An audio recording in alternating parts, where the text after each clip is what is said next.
Pozdrav svima, u današnjoj epizodi ću vam pokazati kako ubaciti mapu u Minecraftu.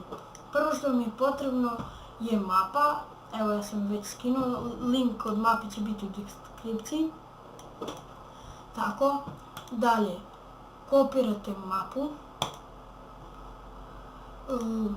kucate ovdje posto app data posto, uđite ovdje, vidjet ćete ovako Minecraft, uđite tu, saves i ja sam već ubacio, vi samo možete paste, tako, i sad uđete u Minecraftu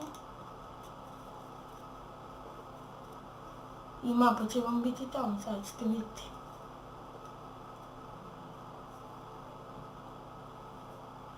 Samo dok se učita.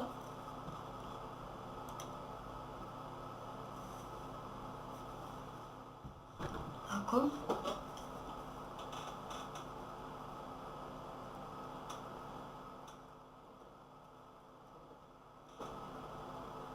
Evo ga.